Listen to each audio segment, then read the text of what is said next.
Assalamualaikum warahmatullahi wabarakatuh. Good morning everybody. How are you? I hope you always good and happy. My name is Mukti Wibowo. I'm teach for mathematics. Dalam pertemuan kali ini, kita akan belajar tentang teori daripada himpunan.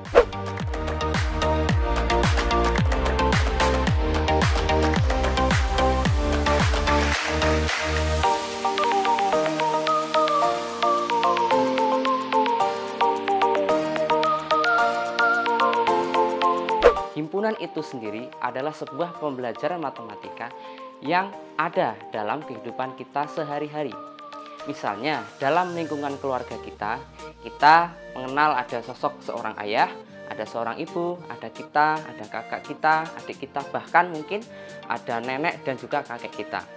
Misalkan, di dalam lingkungan sekolah kita berinteraksi dengan teman-teman kita dan juga dengan guru-guru kita. Sebelum masuk ke materi, izinkanlah saya untuk menyampaikan tujuan daripada pembelajaran himpunan. Tujuan daripada pembelajaran himpunan yang pertama adalah menganalisis dan memahami konsep himpunan. Yang kedua adalah menghitung penyajian daripada himpunan itu sendiri. Konsep ataupun definisi daripada himpunan tersebut yaitu sekumpulan benda ataupun objek yang dapat didefinisikan dengan jelas.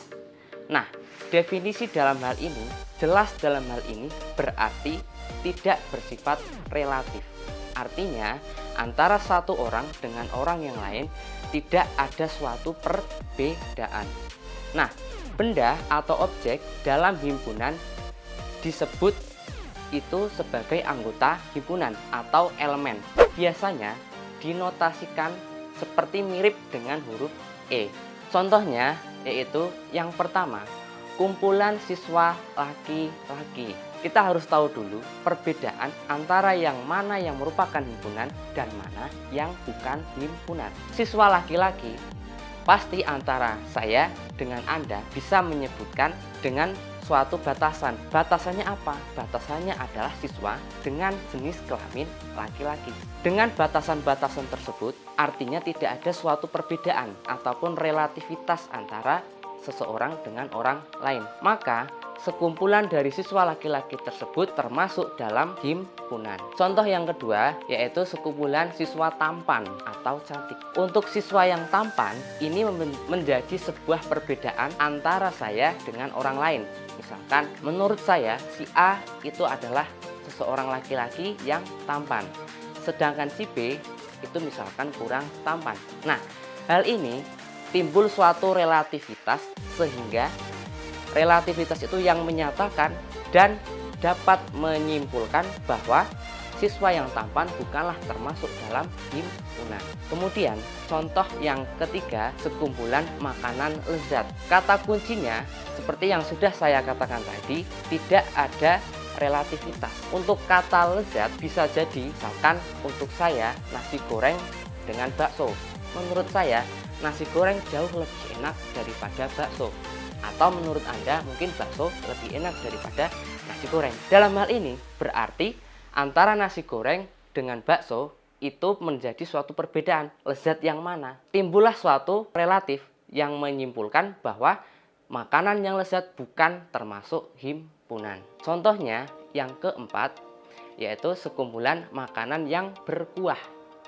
Kita semua tahu makanan yang berkuah itu pasti makanan yang banyak mengandung kandungan air. Misalkan ada bakso dan lain sebagainya. Maka kita bisa menyebutkan satu persatu makanan yang berkuah itu apa saja. Nah, dalam hal ini makanan yang berkuah termasuk dalam himpunan. Contoh yang kedua, ada 6 nama siswa laki-laki. Yang pertama yaitu Andi, Joko, Yusuf, Bambang, Amin, dan juga Agus. Untuk Andi, ketinggian badannya adalah 160 cm. Untuk Joko 145 cm, Yusuf 150 cm, Bambang 148 cm, Amin 147 cm, dan Agus 155 cm. Bagaimana cara membedakan mana himpunan dan mana yang bukan himpunan. Misalkan ketika saya mengatakan kumpulan siswa yang tinggi, dalam hal ini tinggi itu kan kita tidak tahu batasan seseorang tinggi itu berapa senti. Misalkan menurut saya tinggi orang 150 cm itu sudah tinggi. Tetapi menurut orang lain barangkali 145 cm itu sudah termasuk orang yang dikategorikan sudah orang yang tinggi. Tetapi apabila saya mengatakan kumpulan siswa yang tingginya di atas 149 cm, dalam hal ini kita tahu yang tingginya di atas 149 cm yaitu ada Andi, ada Yusuf, dan juga ada Agus. Nah, ini termasuk dalam sebuah himpunan. Yang kedua, apabila saya menyatakan kumpulan siswa dengan nama yang terdiri dari 4 huruf. Misalkan tadi yang terdiri dari 4 huruf yaitu ada Andi, ada Joko, ada Amin, dan juga ada Agus. Nah, kita sendiri bisa menyebutkan itu juga termasuk dikategorikan menjadi sebuah himpunan. Yang selanjutnya, sekumpulan siswa yang berawal huruf A. Nah, yang berawal huruf A yaitu terdapat ada yang namanya Andi, Amin, dan juga Agus. Nah, mereka ini merupakan anggota-anggota dari himpunan yang siswa itu berawal dari huruf A. Contoh yang terakhir yaitu sekumpulan siswa yang berpakaian menarik. Nah, kita tidak tahu apakah Joko, apakah Andi, Yusuf, Bambang, Amin, ataupun Agus. Jadi, dalam hal ini bisa disimpulkan bahwa sekumpulan siswa yang berpakaian menarik bukan termasuk di dalam himpunan. Yang selanjutnya yaitu kita belajar bagaimana cara menyajikan sebuah himpunan. Nah, ada 3 macam cara. Yang pertama yaitu menyatakan anggotanya atau biasa disebut dengan istilah enumerasi. Biasanya enumerasi ini pasti kita memakai tanda kurung kurawal. Jadi tanda kurungnya itu agak berbeda dengan tanda kurung yang biasanya. Yang kedua, kita nyatakan dengan sifat yang dimiliki oleh anggota. Dan yang ketiga, kita nyatakan dengan notasi pembentuk himpunan. Contohnya yang pertama, misalkan A ya sama dengan kurung kurawal 3, 5, dan 7. Itu merupakan suatu penyajian himpunan dengan cara enumerasi, yaitu menyebutkan anggota-anggotanya. Atau misalkan A sama dengan 3, 5, 7, titik, baru kita tutup kurung, yaitu dengan menggunakan kurung kurawal. Kenapa pakai titik-titik?